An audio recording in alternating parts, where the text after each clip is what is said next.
మీరు మీ అభిమాన shows and serials TV కన్నా ముందు ఈటీవీ విన్ యాప్లో చూడండి. Download and subscribe to ETV win app. 99 రూపాయలు మాత్రమే.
ఎందుకు మావయ్య బాధపడుతున్నారు? మీరిలా బాధగా ఉంటే నేను తట్టుకోలేను.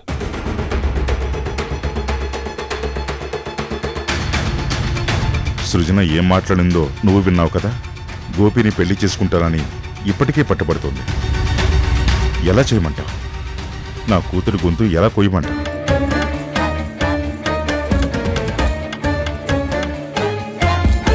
అందుకే ఇవి చేతులు కాదు కాళ్ళు అనుకుంటున్నాను.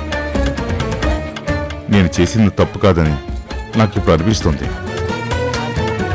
అయినా కళ్ళ ముందు దేవుడు లాంటి నిన్ను పెట్టుకుని అది ప్రేమించిందని గోపికిచ్చి పెళ్లి చేయాలనుకున్నాను.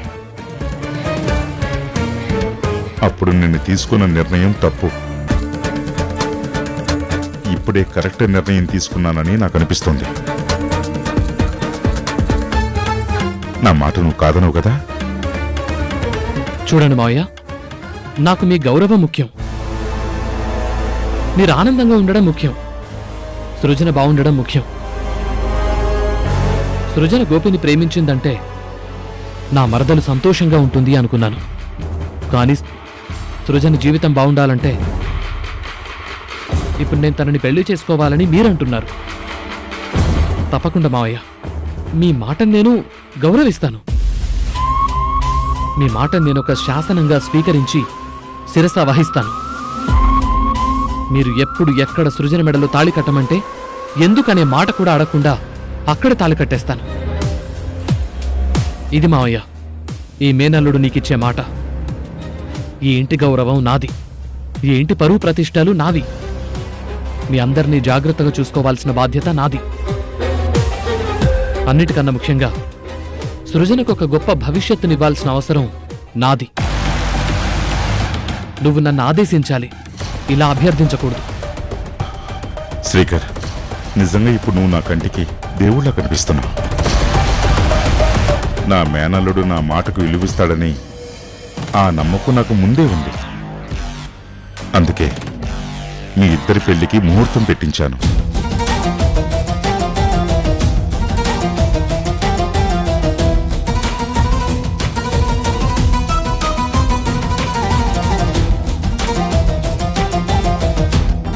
మావయ్య, నువ్వే నిర్ణయం తీసుకున్నా అది మంచి నిర్ణయం అవుతుందని నాకు తెలుసు. గోపి తప్పు చేశాడని ప్రూవ్ అయింది కాబట్టి నువ్వే కరెక్ట్.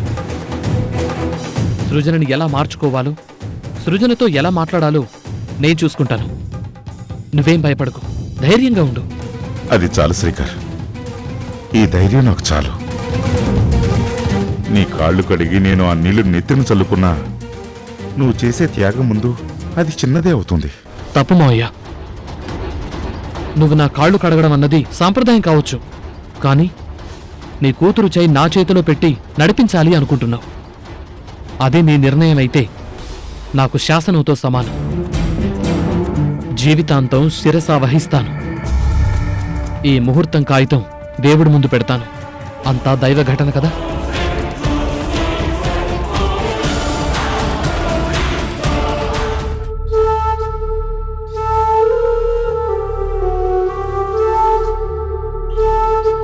ఏంటి సృజన, ఎందుకు ఇంతలా బాధపడుతున్నావు? గోపి బయటికి రాడు, మీ ప్రేమ ఫలించదు అనుకుంటున్నావా? అసలు నేను గోపి కలుస్తామని ఎలా ఆశ పెంచుకోమంటావు తారా? డాడీ గోపి విషయంలో ఎంత కోపంగా ఉన్నారో నీకు కూడా తెలుసు. తను బయటకు వచ్చే మార్గం కనిపించడం లేదు. నా జీవితంలోకి మళ్ళీ వెలుగొస్తుందని కూడా అనిపించడం లేదు. నువ్వు నన్ను నీ మనిషి అనుకున్నావు, నేను నిన్ను నా సొంత చెల్లెలు అనుకున్నాను. నీ ప్రేమని గెలిపించడానికి నేను ముందుకు అడుగేస్తున్నాను. నువ్వు ఇలా నిరాశగా ఉంటే ఎలా చెప్పు? లాయర్ని కలిసి వచ్చాను, అన్ని విషయాలు చెప్పాను. తప్పకుండా గోపిని బయటకు తీసుకొస్తానని ఆయన మాటిచ్చారు. అవును సృజన, తార నీ కోసం ఎంత హెల్ప్ చేస్తుందో నువ్వు ఊహించలేవు. ఆ లాయర్ గురించి నేను విన్నాను. చాలా పవర్ఫుల్ లాయర్. తప్పకుండా గోపి బయటకు వస్తాడు. మీ ఇద్దరికి ఎలా థ్యాంక్స్ చెప్పాలో నాకు అర్థం కావడం లేదు. నా గురించి మీ ఇద్దరు ఇంతలా ఆలోచిస్తున్నారు. నాకేం థ్యాంక్స్ చెప్పొద్దు సృజన. నా చెంప మీద కొట్టు, నా పళ్ళు రాలగొట్టు. అంతకు మించి నాకింకో మార్గం కనిపించట్లేదు. ఏంటి శ్రీకర్, ఎందుకు ఇలా మాట్లాడుతున్నావు? ఇంకెలా మాట్లాడమంటావు తారా? ఒక పక్క మనం గోపిని బయటకు తీసుకురావడానికి ప్రయత్నాలు చేస్తున్నావా? కానీ మామయ్య చూడు, నాకు సృజనకి పెళ్లి అని ముహూర్తాలు పెట్టించాడు. ఇదిగో ఈ ముహూర్తం పేపర్ నాకే ఇచ్చాడు. దేవుడి దగ్గర పెట్టమన్నాడు.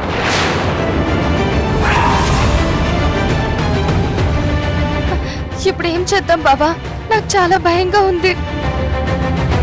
చూడు సృజన, నీకోసం నేను ప్రాణాలైనా ఇస్తాను గాని నిన్ను బాధ పెట్టే పని నేను ఎప్పటికీ చేయను.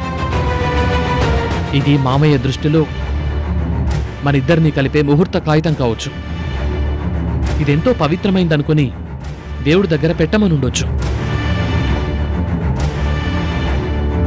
కానీ నా దృష్టిలో ఇదొక చిత్తు కాగితం. శ్రీకర్,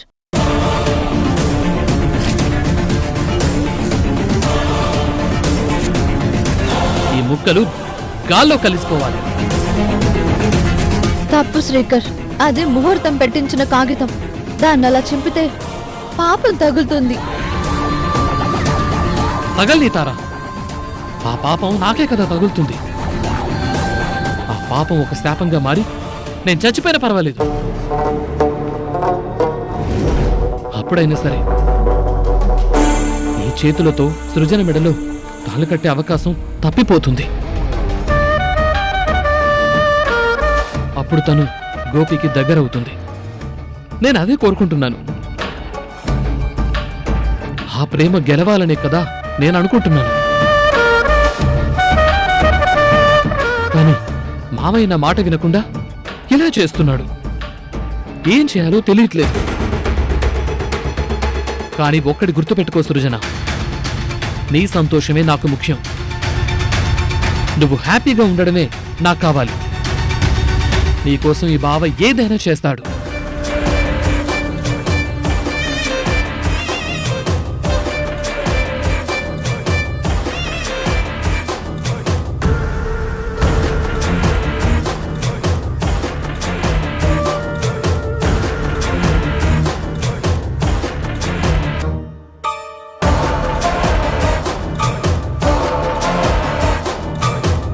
అసలు నిన్నెలా అర్థం చేసుకోవాలో నాకు అర్థం కావడం లేదు బావా.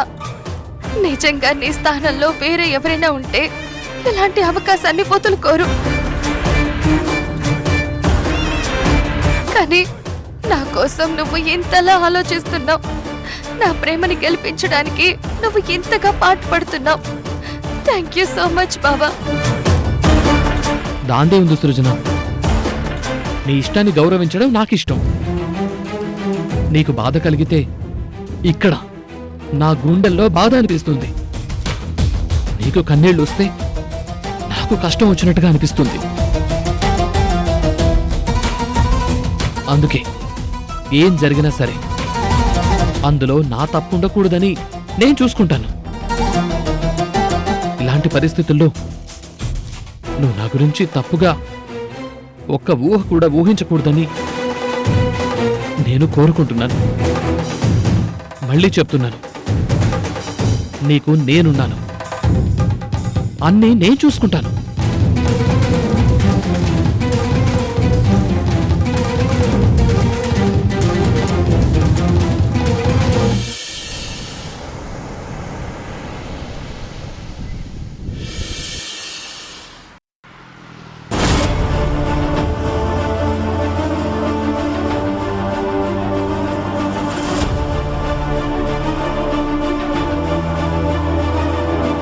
Yes proceed. యువర్ ఆనర్, నా క్లయింట్ గోపి తప్పు చేశాడు అనడానికి ఎటువంటి ఆధారాలు లేవు. కానీ తనే చేశాడు అనడానికి ఎలాంటి సాక్ష్యాధారాలు చూపించలేకపోయారు. కేవలం ఒక ఊహతో, ఒక చిన్న పర్సనల్ పగతో నా క్లయింట్ మీద ఈ కేసు పెట్టారని నా అభిప్రాయం.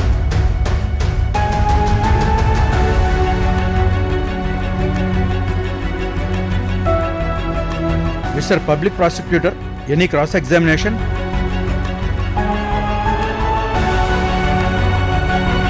Yes my lord. Lawyer Vasu garu ఈ గోపి అమాయకుడని చెప్పే ప్రయత్నం చేస్తున్నారు, కానీ కోర్టు వారికి ఆయన మాటలు కాదు, సాక్ష్యాలు కావాలి. ఈ గోపి హత్య చేశాడనడానికి పక్కా ఆధారాలున్నాయి.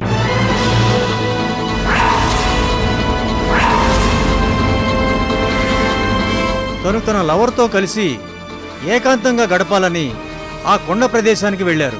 కానీ అక్కడ సరదాగా ఆ ప్రాంతాన్ని చూడడానికి వచ్చిన బద్రి ఎదురయ్యాడు.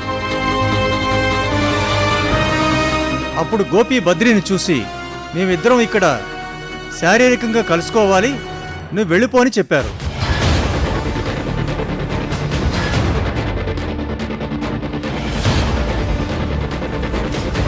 బద్రి అది తప్పని చెప్పడంతో గోపి ఆవేశంగా బద్రీనాథ్ మీద అటాక్ చేశాడు. ఆ కోపంతోనే తనని చంపేశాడు.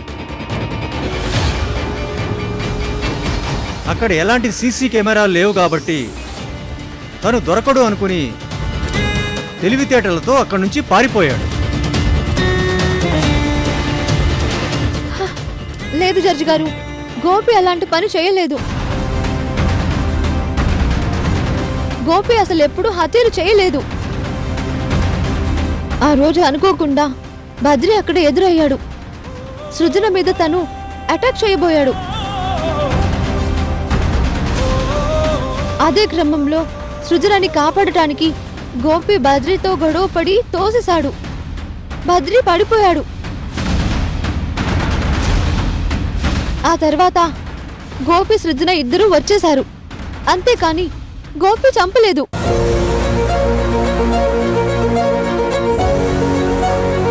మా తార చెప్పిందంతా నిజమే సార్. ఆ రోజు మేము అక్కడికి వెళ్ళేసరికి బద్రి మృగంలాగా నా మీద అటాక్ చేయబోయాడు. అప్పుడు గోపి లేడు.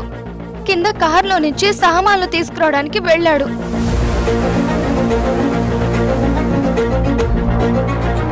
బద్రి అటాక్ చేస్తున్నప్పుడు నేను గట్టిగా అరిచాను. ఆ అరుపులు విని గోపి వచ్చి తనతో గొడవ పడ్డాడు. గోపి మీద అటాక్ చేయబోతూ ఉంటే అప్పుడు జరిగిన గొడవలో అనుకోకుండా తోసేయడంతో కింద పడ్డాడు.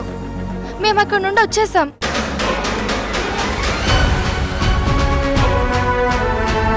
తర్వాత బద్రి ఒంటి మీద కత్తిపోట్లున్నాయని అంటున్నారు. ఆ కత్తిపోట్లు కూడా ఎవరు పొడిచారు అన్నది తెలియకుండా గోపిని అరెస్ట్ చేయడం కరెక్ట్ కాదు కదా.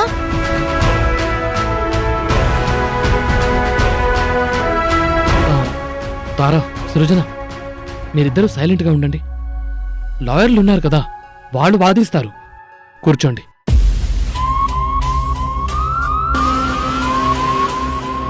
మీరేమైనా చెప్పదలుచుకుంటే ప్రొసీజర్స్ ఫాలో అవ్వండి. యువర్ ఆనర్, వాళ్ళంతా గోపి మనుషులు కాబట్టి వాళ్ళు గోపి మంచివాడని చెప్తున్నారు. బట్ డెడ్ బాడీ స్పాట్లో ఉంది. Where is the accused? Gopi కాకపోతే ఇంకోటి ఎవరైనా ఉండాలి కదా. పోలీస్ డిపార్ట్మెంట్ ఎంక్వైరీ చేసింది కదా, ఆ ఎంక్వైరీలో ఇంకెవరూ హత్య చేసినట్టు దొరకలేదు.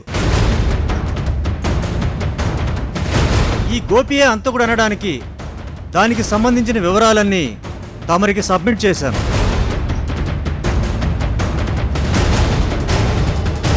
మిస్టర్ వాసు, మీరు చెప్పదలుచుకుంది ఏమైనా ఉందా?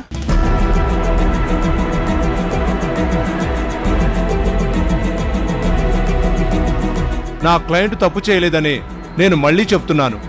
అన్ని వివరాలు సేకరించడానికి మాకు కొంచెం సమయం ఇవ్వవలసిందిగా కోర్టు వారిని కోరుతున్నాను. కేసు పూర్వాపరాలు పరిశీలించిన మీదట పోలీసు వారు అభియోగించినట్టుగా గోపి హత్య చేశాడనడానికి ఆధారాలు సమర్పించారు.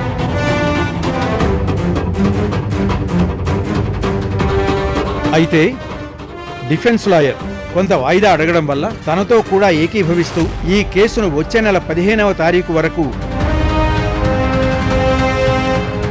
వాయిదా వేస్తున్నాను.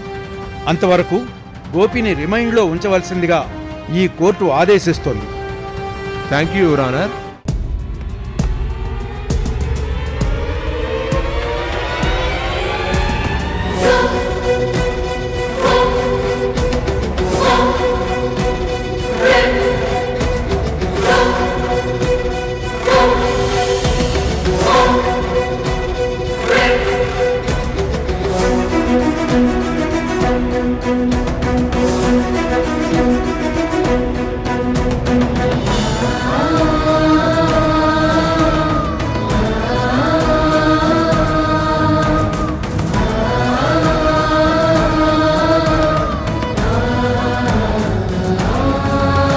గోపి,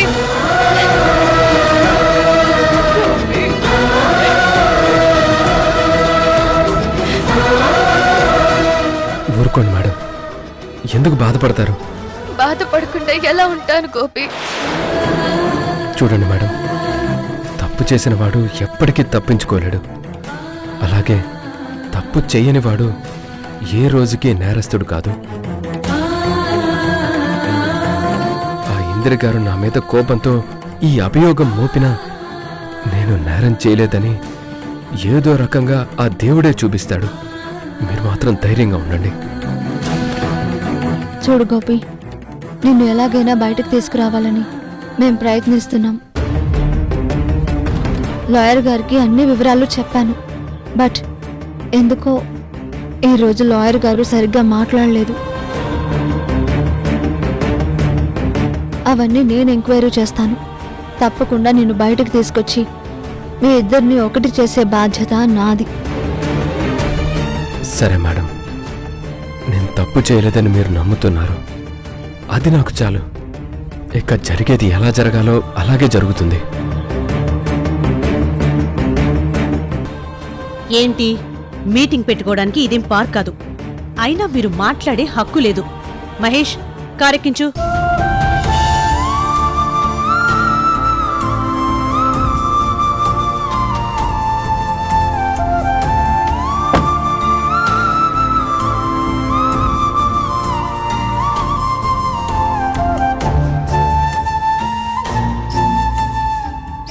ఏంటి తరా, గోపి నిర్దోషిగా బయటకొస్తాడని ఇప్పటికీ నువ్వు కలగంటున్నావా? తప్పు చేయనివాడు ఎప్పటికీ దోషి కాడని నేను నమ్ముతున్నాను. న్యాయస్థానంలో న్యాయమే గెలుస్తుంది అన్న నమ్మకంతో ఉన్నాను. నేర చరిత్ర ఉన్నవాడిని మంచివాడు అని మీరు నిరూపించడానికి ఎంతో శ్రమపడాలి. కానీ నేరస్తుడు అని నిరూపించడానికి కొన్ని ఆధారాలు సేకరిస్తే చాలు. గోపి బయటికి రావడం కల. ఏంటండి అలా మాట్లాడుతున్నారు? నా గోపి ఏ తప్పు చెయ్యలేదు అంటే మీకింకా నమ్మకం కలగట్లేదా? ఆ రోజు మీ తమ్ముడు నా మీద... ఇంక చాలు. ఎన్నిసార్లు చెప్తావ్? ఎంతమందికి చెప్తావ్? చెప్పిన కథలు పదే పదే నువ్వు చెప్పడానికి నీకు విసుగు రాకపోయినా వినడానికి నాకు చాలా చిరగ్గా ఉంది. చూడండి మేడం, మీ తమ్ముడి మీద ఉన్న ప్రేమతో మీరు నిజాన్ని చూడలేకపోతున్నారు. మేడం, నా ప్రేమలో అబద్ధం లేదు. నా గోపి తప్పు చెయ్యలేదు. ఆ రోజు అక్కడ ఏం జరిగిందనడానికి ప్రత్యక్ష సాక్షిని నేనే. మనమందరం కలిసి గోపిని బయటకు తీసుకొచ్చి వీళ్ళిద్దరినీ కలుపుదాం. గోపి, ఇంకా ఆలోచిస్తావేంటి? తాళికట్టు, తాళికట్టు, తాళికట్టు.